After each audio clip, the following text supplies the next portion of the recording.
Hello and welcome back to LaunchPod. Today we continue with our Class of 2020 series as next CEO Joe Canavan sits down with Jesse Abrams, co-founder and CEO of Homewise and part of our Next Founders 2020 cohort. Homewise automates the mortgage process online, enabling clients to apply in minutes to get the best mortgage from over 30 banks and lenders. Their data intelligence technologies power a tailored experience that is faster, easier, and more transparent to help Canadians save time and money when securing their home financing. Listen in to learn how to turn a great idea into a great business, how to raise smart money and why to avoid dumb money, build a strong team, and why Fintech is such a fast-growing vertical in financial services. And remember, if you like what you hear, don't forget to tell a friend. Jesse, it is so good to be here with you. Very excited about Homewise, but really, there's a story behind the story. Tell us a little bit about you and your life leading up to this and why entrepreneurship kind of compelled you.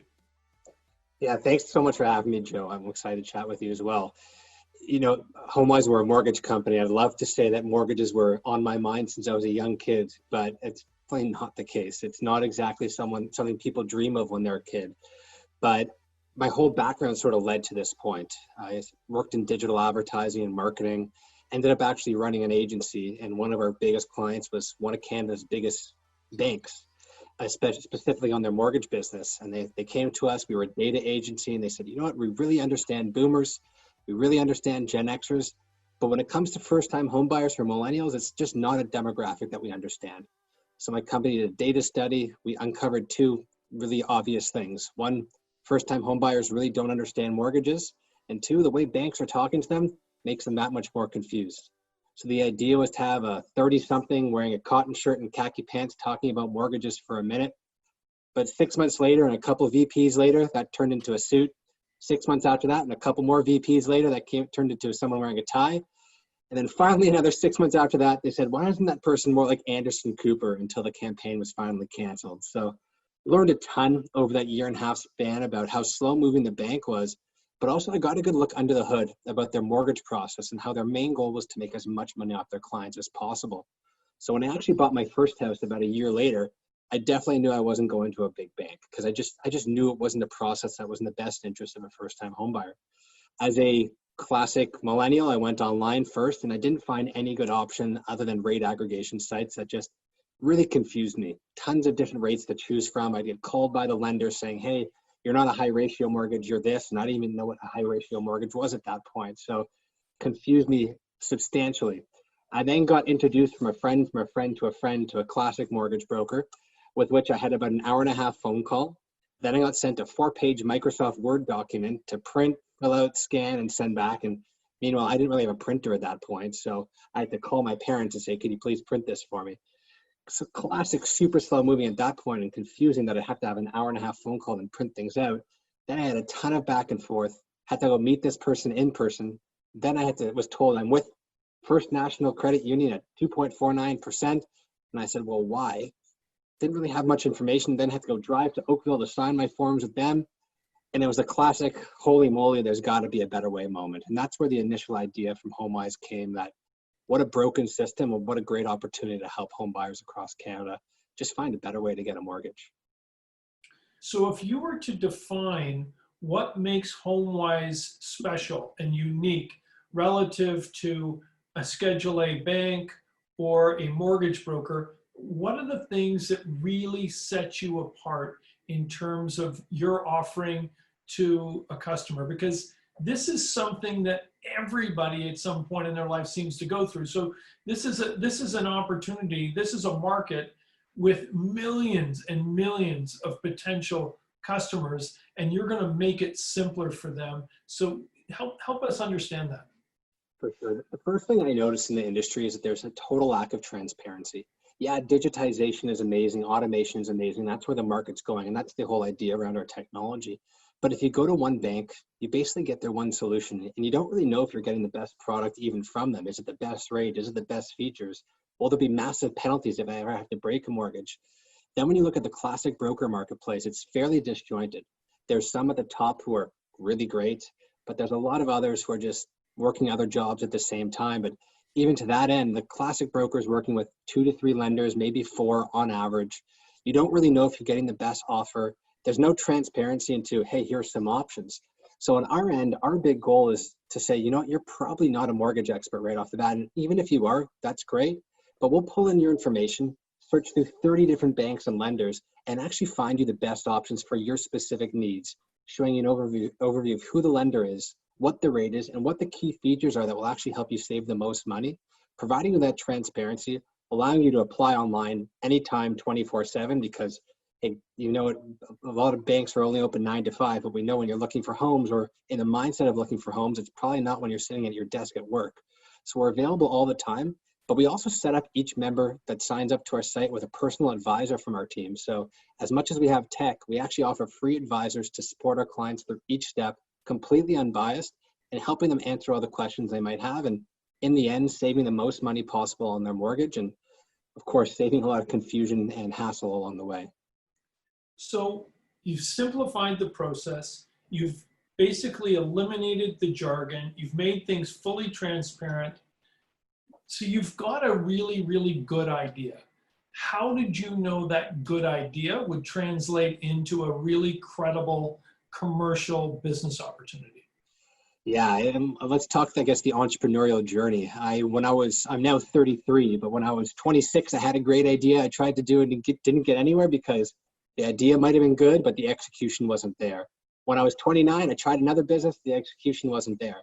I guess 30 was the year when I decided maybe this is the time to really do it. It took a lot of trial and error. I luckily have a lot of people within my network that I asked advice. I asked for their thoughts. I got those key questions asked to me to say, hey, this is why it might not work, and this is why it might work. From there, we just developed a basic plan. I pulled together some of the favorite people I used to work with in my career, looked internationally, saw there was some growth there, and said, how do we build this really for Canada? A piece of advice I got from a friend of mine who runs a really big fintech company was, build a version of your website in PDF form and send it out to 50 people and see what they think. Sent it out to them, got completely torn apart left, right, and center by some people. Other people said it was great, took their suggestions, and worked part-time on the basis of our website. Then said, you know what, in February of 2018, we decided we were going to quit our jobs and do this full-time because we really felt it was the right idea. Luckily, got an amazing co-founder. I'm 33, as I mentioned. He just turned 50. So where I might be more excitable marketing front-end guy, he has about 25 years experience in the banking industry. He's got a PhD in information systems focused on neural networks. So for him, he's an amazing person to have as a yin to my yang, where he's totally focused on the back end while I'm totally focused on the front end. And our initial just launch was, how do we just see people will want to do this? And how do we get people to actually work with us? And we right away saw that there was a lot of people that wanted to work with us. And in our first year working in my basement, where we put our own money into the business, we generated as much money back as we put in our first $50,000. We made that back in about 5 months. So that was a good initial proof of concept, let's call it, for us at a basic level to help us say, okay, this could be something. So, you know, when you talk about raising money and cap tables and term sheets, there's a right way to do it and a wrong way to do it. There's smart money and then there's just money. Talk to us about raising capital and what smart money means to you and why it's so important. Smart money has been so important for our business. We're a real estate business. Even though we're mortgage based, we're in the real estate market. And our investors in our first round, and we're in the middle of our second round right now. So many of our investors who have raised the first half and a bit of our second round so far are all in the real estate world and the real estate development world. And it's been massive for us because they give us insights into what they need, what they think the market is missing, but also the connections they have to grow our business are massive. They're introducing us to people in the industry that will be able to partner with us to drive exponential growth for us over the next 2 to 3 years. So I can't even explain how important they are. We also have other advisors and other investors who are in the fintech space or have started startups before, and just getting their advice on the sort of been there, done that mentality. And no one's ever definitive. No one ever says you have to do this. There's a science to startups, because that's not the way it works. But just having them to bounce ideas off of, get their advice, getting their connections is so invaluable. And a lot of people say, oh, I want some dumb money. Well, I will never, ever look for dumb money for our business because we realize how important it is to have that strategic money and those great investors to help us build for our future. So you've got a great idea. You've gone to market to see whether or not it's viable. You've got capital. So let's talk about building your team. You talked about one of your co-founders. Talk about the first 3, 4, 5 hires that you made. What you were trying to accomplish in bringing those people onto your team. Yeah, building a team is probably one of the most difficult things in a startup. And that's not just the initial team members, but also the team members that you build onto your team in the year, 2, 5 years after you start. So I really wanted to make sure our initial team was a group of people I could trust and that I knew could execute on what we were looking for. One of our first employees was actually someone I worked with 10 years ago at the beginning of my career. He was our CTO, Madara. He was someone who I had many late nights with at the office when we worked at the same company. He always, whenever I said, hey, Madara, can you do this? He'd always say things like, it's possible. He never said yes. It was always an it's possible. And I love that about him because it showed the type of person he was. So the reason that he was one of the first members of the team is I just said, this is the type of person I could build a massive business with. We also had another member of our team named Andrew, who I worked with in my first job as well, who's an amazing creative person who always wowed me with his ideas, but also was a completely different thinker than me. I'm a marketer, I'm an advertiser, I'm very creative, but he pushes me in a different direction. And the reason they were so important to originally have that idea with for the business was because they looked at it from a completely different direction than I was. We were almost 3 quadrants to a circle when we first started, thinking about how do we build the base of this business together. And it was so incredibly helpful.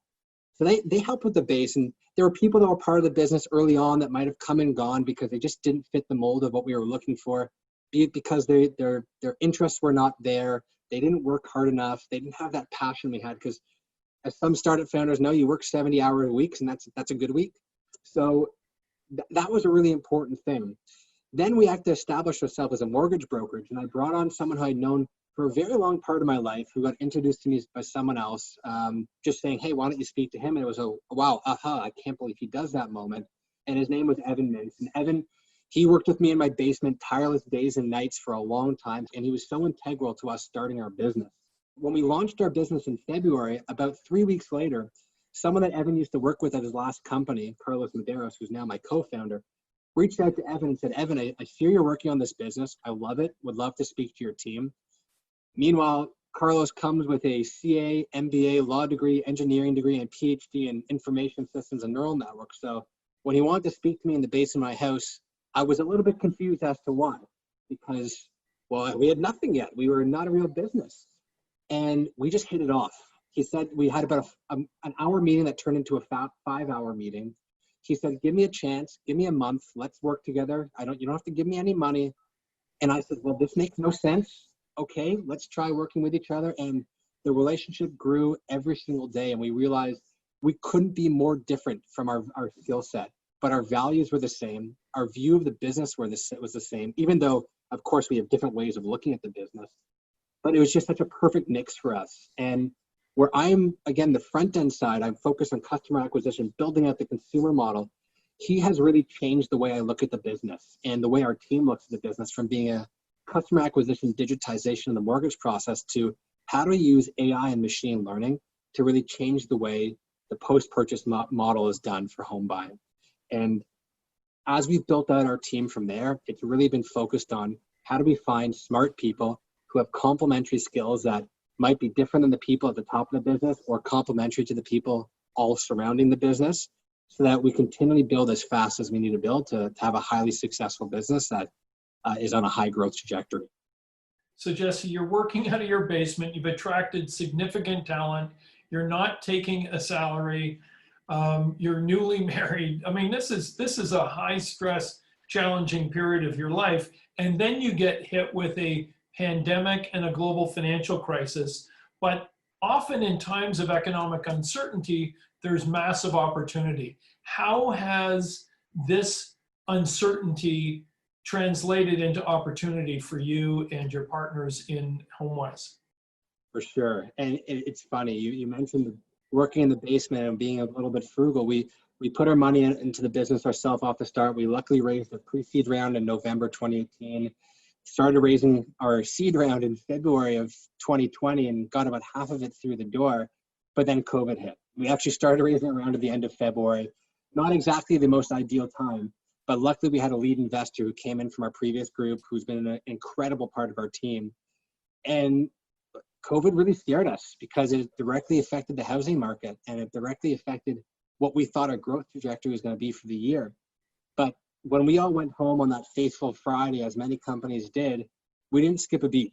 Our efficiency actually went up because people on our team who might be from outside the city, be it Pickering or Brampton, no longer had that hour-and-a-half commute. So it's not like we're asking people to work more hours, but the team was so determined to work for the goal that we were working towards, which is to building this business, that they worked more hours than they would have before. They were working so hard. We started implementing new technology at the beginning of this year that increased our efficiency almost threefold. So what I'm really excited about is that not only did COVID not affect us, it's actually made us better. We've had our best 3 months since it hit. Our revenues jumped between 20 and 30% every single month since, and on a quarterly basis, it's been massive jumps. So we did in the first half of this year, we've surpassed our revenue from all of 2019, and we're on pace for this quarter to surpass our revenue from the first 2 quarters of the year. So it's been massive growth and key lessons for us in terms of, okay, where should our focus be for the business, but also continually pushing the pedal to the metal in terms of technology growth, because that is what's enabled us to go work from home and be a business that has the opportunity to grow during COVID, even though the housing market decreased by 50, 60% over April and May. We've had our best months since. So it's been pretty exciting for us for sure. And so when you think about the fact that you are a fast growing fintech and you've got, a great team, cool new technology, a website that makes it super easy, how is this, and maybe this is a ridiculous question, but you've got significant advantages over the incumbents. Talk a little bit about how that's really serving you. And then, ultimately we can talk about, how fintechs have really penetrated the market and why it's such a fast growing part of the financial services vertical. Yeah, I always use this one story to help explain it in the most simple ways. We have an amazing partner in Sonnet Insurance that we work with. And when we first started working with them, they said, hey, here's the documents for you to review. Take a week to have a look at them when your team could review that to get feedback to if there's any changes or to sign the documents. I reviewed them. It took me 20 minutes. Everything looked great. I signed them and I sent it back to them in a half hour. And they said, how the heck did you get that back to us so quickly? I go, well, we don't have 15 VPs that we need to get approval under. We're able to move extremely nimbly and make changes in a way that the incumbents really can't. And that, of course, I always look at the small examples as such an example for the bigger marketplace and what we're doing on a grander scale. We have the ability, especially if COVID hit, to say, hey, there's a problem here. Let's build something in a couple weeks and solve that problem. And we have partners that we work with that had to buy laptops for their teams when they went home because of COVID. We just don't have that. So being a fintech really now allows us to move very quickly, but also be nimble, because there's things that we're going to do that aren't going to work. So how do we look at our data? How do we look at our numbers and say, okay, let's fix this. Let's do this quickly. And the last thing on that side of things is that I worked at massive companies like General Mills. I loved my time at General Mills, but one of the things I noticed was it's a very siloed type of business. And this is something that happens at a lot of the larger financial services companies is they have specific departments that work on different things. As a fintech company, we pride ourselves on collaboration, on sharing ideas. Every person we hire, even if they're working as a mortgage advisor or a tech person, I always tell them your role will impact our tech. The tech team's role will impact our advisors. So we want your advice on everything. And speaking to clients and talking about mortgages, I actually set up meetings with them to say, how can we improve our technology? What are you learning qualitatively that we might not be learning quantitatively? So we just have the ability to move at such a faster pace than the others might have, just because of the nature of the fact that we're not building a 1% to 2% growth model. We're building a 100 to 200,000% growth model. So, a couple of years ago, it's you alone in your basement. How many staff today? How many do you project into the future? And do you really need that many employees, given that you're using really cutting edge technology? So can you continue to grow at an accelerated rate without increasing your employee or headcount substantially? So when we started our business, Lemonade was a company that we loved. We built a lot of our site off of it, a lot of our strategy off of, and Professor Agrawal has 2 courses specifically on Lemonade, which was amazing because it gave me and our team so many insights that we didn't even have. One of the things that we loved about Lemonade and that he further taught in the class was their goal is if one person could normally manage 10 people, well, at Lemonade, they want them to be able to manage 100 people, and that's managing clients that they deal with. So to your point, we're at 10 people now. We're still fairly small. We have a very diverse, amazing team in all different areas, but we don't have to grow too quickly because our mindset is how does our technology enable one of our advisors who maybe if they're a classic broker and the top of the top, they could do 50 clients a year. We have advisors who started 3 months ago who are already doing 20 deals themselves next month. So that's about on a pace for 240, 250 in a year, and we're just getting started. So we're really focused on building in a way that we don't have to overhire in the wrong places. We want to cut out the human interaction where it's not needed and really build an efficient source to turn ourselves into a $100 million revenue business without having to hire 2,000 people to do so, like some of these other companies might have to do. So as we look at this year, we're hiring a few more technology roles. Next year, probably a couple more technology roles and maybe 1 or 2 more people on the mortgage or advisory team. But really our focus is how do we leverage tech? How do we leverage the resources we have available to scale our business without having to overhire? So the fact that you mentioned Lemonade, one of my favorite fintechs on earth, basically born out of Israel, out of Tel Aviv, and launched out of New York, commercially. The average insurance company is 40 to 60 employees, customers per employee. And I believe Lemonade has it around 2,700 customers per employee. So you can really see the power of using cutting edge technology. As we think about your customer base, let's talk a little bit about your addressable market. How big is the market? How big is the opportunity? And help us understand what you see, 3 years from now, 5 years from now for HomeWise. Yeah, we love being Canadian starting in Canada because especially in the mortgage space, to us, there's no more sexy financial services space. Usually US to Canada is 10 to 1 on an annualized basis. When it comes to mortgage, it's more like 4.5 to 1. So it's a very big market here. It's not very spread out because Canadians live fairly close to the border and there's some other major cities around the way. But we love starting here because it's a lower cost of competition, lower cost of capital, and we have the ability to really build something big here where there's not as much competition. So when we look at our addressable market, there's roughly 500,000 homes sold every single year in Canada. And there's another large amount of homes that are renewed and refinanced every single year. 45% of the market are actually first-time home buyers. So our core demographic is the first-time home buyer. The reason for that is they're continually growing demo. There's millennials, there's new to Canada. Very soon there's going to be the Gen Zs entering the marketplace. And that's a market that continually goes online. There's a stat I always like to quote that first-time home buyers are 5 times more likely to go online to find their mortgage than just 4 years ago. And that was before COVID hit. So we're going to see this market continually go online. So that's our core market, which is hundreds of billions of dollars every single year.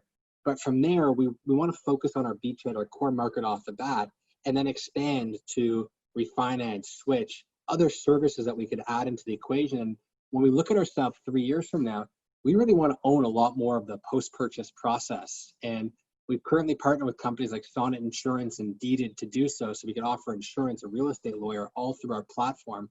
But that's our real vision is how do we become a platform? How do we grow ourselves into a business that can do so much more than just mortgage and really help people in their home buying journey? And that's how we think that we're going to turn ourselves into something special. And to that end, that could be a business in Canada, but we of course have our eyes set on international growth where it makes sense. And there might be models that are SaaS based of our business that go into other countries, or there might be our full model goes into other countries. For us, we consistently are finding new ways, new opportunities for growth that might exist and are really excited for that as well, especially because my co-founder Carlos, he actually used to be COO of Itaú Banco in Brazil. So he's got a lot of connections and experience in the Central and Southern American marketplaces. So we're exploring more than just the US, but a lot of different countries around the world. So when you think about your customer base, you were talking about millennials, Gen Z. How has when you think about the customer a year ago, when we were living in a normal world, in a normal life, how has your customer base changed as a result of what's happening with the pandemic and with the adoption cycle of doing business, commerce online? It all seems to have accelerated in the last 4 or 5 months. Can you help people understand what your consumer relationship was like last year and what it's like now? Yeah, our numbers have basically increased tenfold across the board, from applications to site visits to revenue. It's been pretty incredible to see our business grow. And a big reason for that is exactly what you said. I think Toby Lucca recently said that we've gone 5 years in the future or 10 years in the future when it comes to the use of digital. And what's happened is technology companies and various fintech companies who are saying, I'm going to build a company that's going to be successful 5 years from now because that's where the market's going. Well, we've sort of gone 50 meters into the 100-meter race already, which is amazing for us because the market's basically started to go online faster than ever before. So when we talk about our core demographics and our consumer base, we were already getting a lot of, let's call it 30 to 40-year-olds coming to our site and using it. But we've been so surprised that we've had 40 and 50-year-olds come into our site recently and applying for mortgages there and getting mortgages. So we've sort of been excited and trepidatious that this might just be a short-term thing, but it hasn't really shifted. So COVID's really changed the way people are doing things. No one's really walking into banks right now. The classic broker model, they just totally weren't prepared to not have the face-to-face meeting. So we're fairly excited about this, and hopefully this is going to be a continual trend of people going online for financial services. And we're lucky in Canada that we have some amazing fintechs that have already started that revolution, be it the Wealthsimple, Cohos, Borwells of the world, that have driven people online, that we're excited to really ride that wave as well as the wave of the marketplace shift. So you just mentioned 3 incredible fintech startups, and there are quite a few others. So you've had wonderful examples to learn from. You've built an incredible leadership team and team on your platform. You've raised 1 round of capital, and it sounds like you're going to close on a 2nd round very, very soon. And you've got exponential growth because you've shortened the adoption cycle, partially because you're so simple to use. You're reducing or eliminating the fear and anxiety of this whole experience. You're transparent, you're open, you're honest. So you've got all of those things, and they're all working to your advantage. As we close out the discussion, you've had an incredible experience in launching and building a company. You've had an incredible experience coming through Next, which makes my heart sing. But if I were to think about is there one piece of advice that you would give young entrepreneurs that are thinking about, they're constantly thinking about what idea might work? What could I do that's going to change the world? What can I take out of my head and commercialize? What advice would you give a young entrepreneur that might want to follow in your footsteps? It's actually a piece of advice that one of my friends gave me when I was starting my business. He's a former founder. He sold his business. It's actually one of the best pieces of advice that I got, which was tell everyone your idea. And I said, well, why would I tell people my idea? They might steal my idea. It's an amazing idea. It's the best idea. Everyone's going to take it. And he said, well, if someone takes your idea, then shame on you because you didn't move fast enough. But the advice you're going to get from people is going to be so much more important than what you would ever be able to miss out on. So I was obviously joking with my idea being amazing, but it was such an incredible piece of advice because when I first had that germination, that zygote in my brain of an idea, I probably spoke to 300 people of all different kinds. And the nice thing about Canada is we really believe in that high tide rises all ships mentality. So every person I speak to, from the lowest of the low to the highest of the high on the totem pole, would introduce me to 2 or 3 people. And it was pretty incredible to go through that and get different advice. And some advice you're going to get that you're not going to agree with. Some advice you're going to get you're going to love.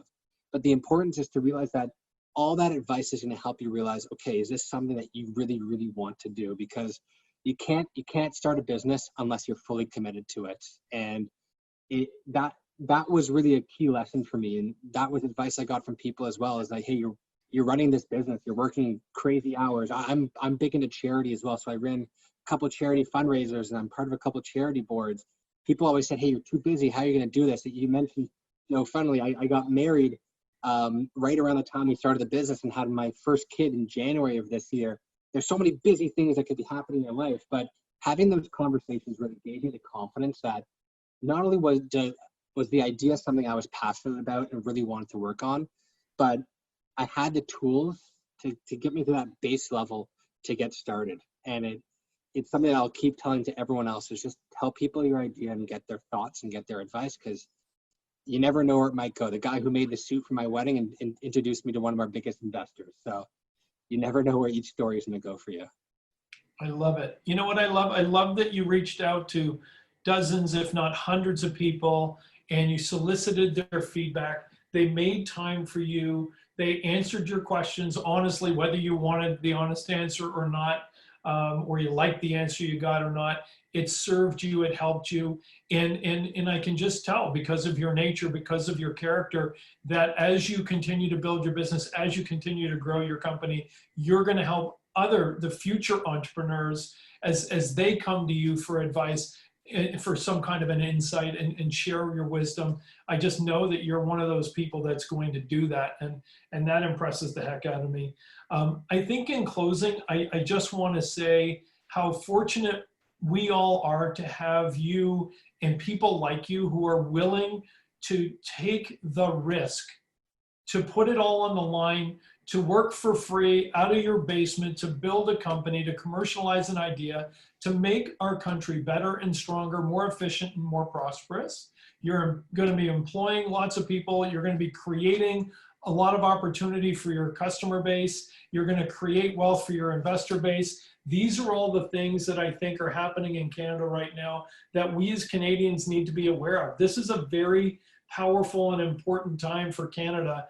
And we're very fortunate to have risk-taking entrepreneurs like you that want to make this country better and want to create a better consumer experience, in this case, in mortgages, that really are going to make our life easier and more enjoyable. So with that, I'd like to close by saying, Jesse, thank you so much for being part of this podcast. I'm delighted that you're having a good experience at Next, and there's no doubt in my mind that you are going to succeed with HomeWise.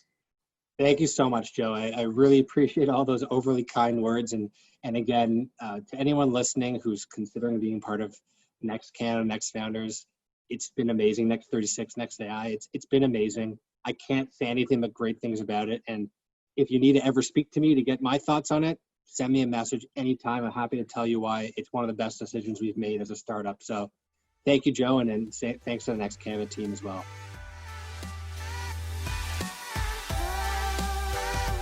Thanks for tuning into LaunchPod. We're so proud to be part of this community doing such great things to move our country forward. But our reach only goes as far as your support. So please download and subscribe to amplify the voices doing the hard work to advance Canada's entrepreneurial ecosystem.